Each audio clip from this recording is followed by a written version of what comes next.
few weeks ago, using a commercial search engine, I very easily found the administration interfaces for dozens of flock safety cameras.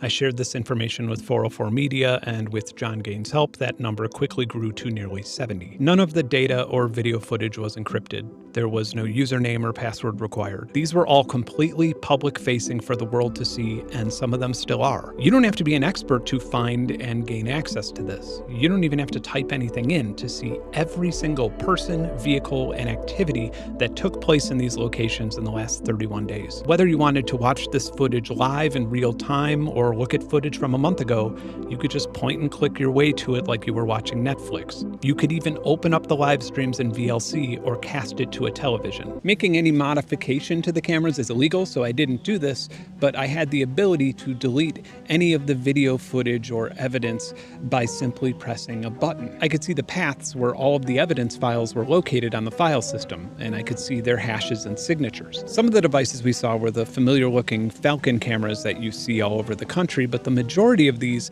were Flock's new Condor cameras, which are designed to detect and track people. They're PTZ cameras, meaning pan, tilt, zoom, and they quite literally use AI to zoom in and follow you around whether you're a person of interest or not. In just the time that it took to count and verify these vulnerabilities, I saw a family in North Carolina load their infant and a bunch of merchandise in a Lowe's parking lot. And I suppose one could cross-reference their license plate with the Park Mobile data breach and find out exactly where the garage is that will store these new fancy tools. I watched a man leave his house in the morning in New York. I watched a woman jogging alone on a forest trail in Georgia. This trail had multiple cameras, and I could watch a man rollerblade and then take a break to watch rollerblading videos on his phone.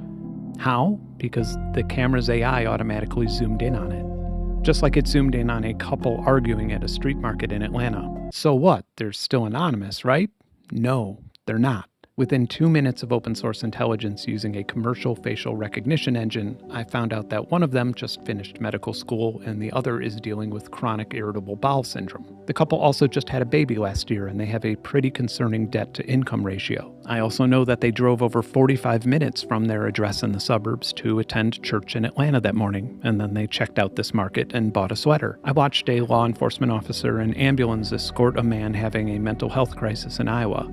I know this because the Cedar Rapids Police Department maintains a public database of every single emergency call in the city, as well as daily arrest reports with individuals' names, addresses, ages, and genders. Listen, I know that I'm being creepy right now. Just saying these words out loud nauseates me.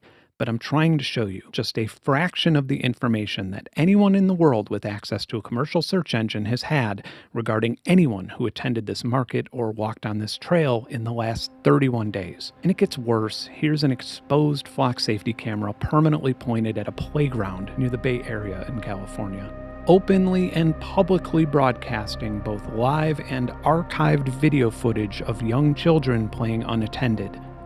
Again, just saying this stuff out loud feels so incredibly wrong. But for me personally, the most impactful moment while validating these vulnerabilities was this.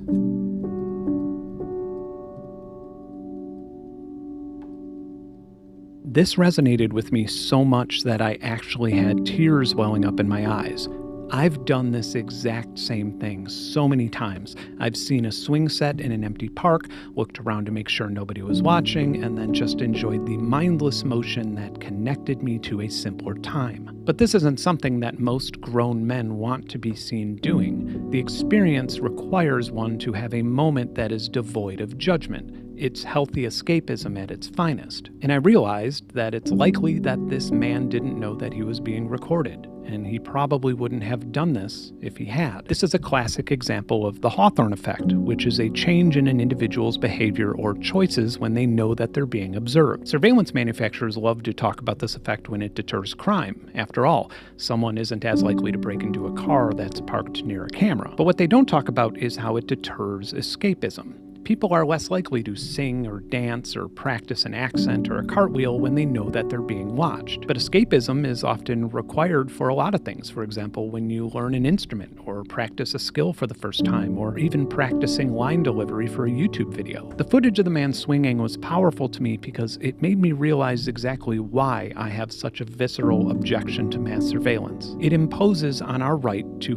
find our own identities without judgment. And as someone whose identity and success is owed to ample amounts of escapism, this is a hill that I am willing to die on.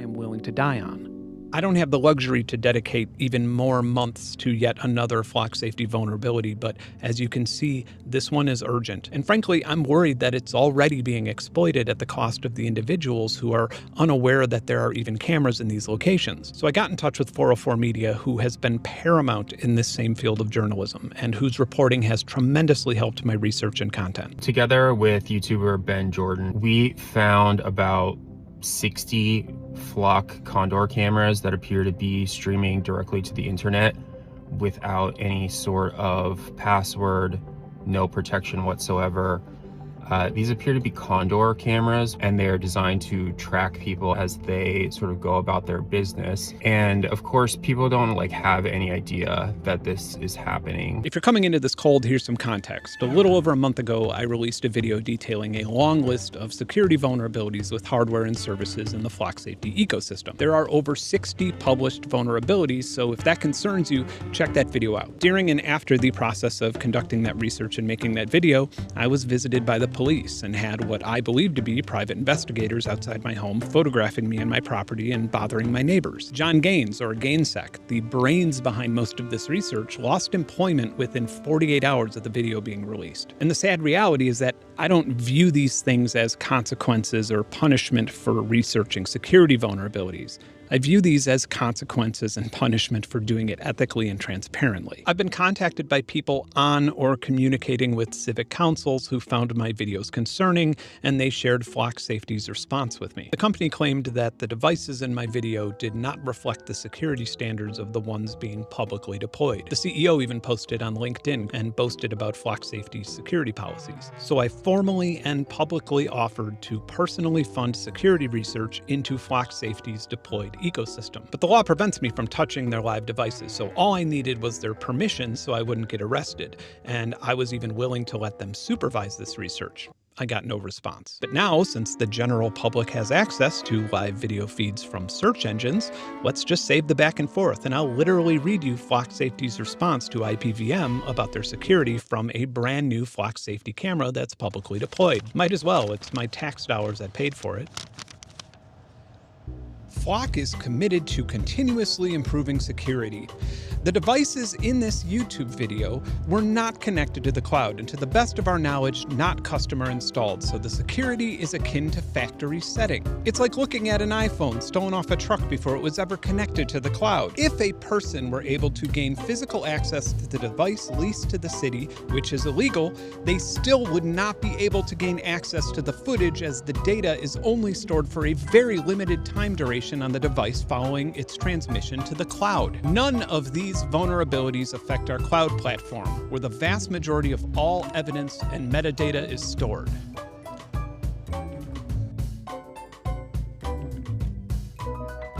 I found another one at Young Street and Harris Road, also in Bakersfield, which is about 15 minutes from the other spot. So I'm going to go walk up to that now. You can actually see it. So there, if your city or county or place of business or whatever feels satisfied by the company's reassurances, show them that. Many of the feeds that you've seen in this video were relatively easy to find and completely accessible at the time Flock Safety was telling cities that the devices are secure after they're deployed. And if you are in touch with your county or city council, keep a record of your correspondence with them. Let them know and fully realize that if someone gets stalked, robbed, harassed, or abducted as a result of a reported security vulnerability by a third-party surveillance vendor, they'll be on record for having known about it and approving it anyway, and they can explain that to their voters and constituents. I've said this before, and I'm sure I'll say it again, the underlying problem is not Flock Safety. The problem is cities wanting a cloud-connected, AI-enhanced mass surveillance system, but are too lazy to conduct their own security audit or research the efficacy versus risk. And it very much is an industry-wide problem. For example, other vendors in this industry have used my last video to shame Flock Safety on social media, being completely unaware that I had broken broken their own AI model before ever even having access to a Flock device. And I need to make it very clear that I am not the first and only person to find out about all of these enormous vulnerabilities. I'm just apparently the first person stupid enough to walk the expensive legal tightrope of making them public on a large platform. But I also have tremendously cool and impactful projects lined up for this channel that have taken a backseat due to the urgency of this. I want to go back to storing data in birds and inventing microphones to record volcanoes, but I'm happy to contribute to and stay active in the growing community of people standing up to this. If you don't subscribe to 404 Media's content and journalism, I highly recommend doing so. And if you're not already familiar with Louis Rossmann, then go check out his channel and work relating to this because it's hugely impactful and something that you can get involved in. Having seen and heard these Condor cameras in person, I can tell you that they are so much more dystopian and problematic than license plate cameras. And I wish that I had some sort of advice for people other than stay out of public. But some of them are literally pointed at people's private property. But in the meantime, I just ask that you don't lay down and accept the infiltration of your expectations of privacy.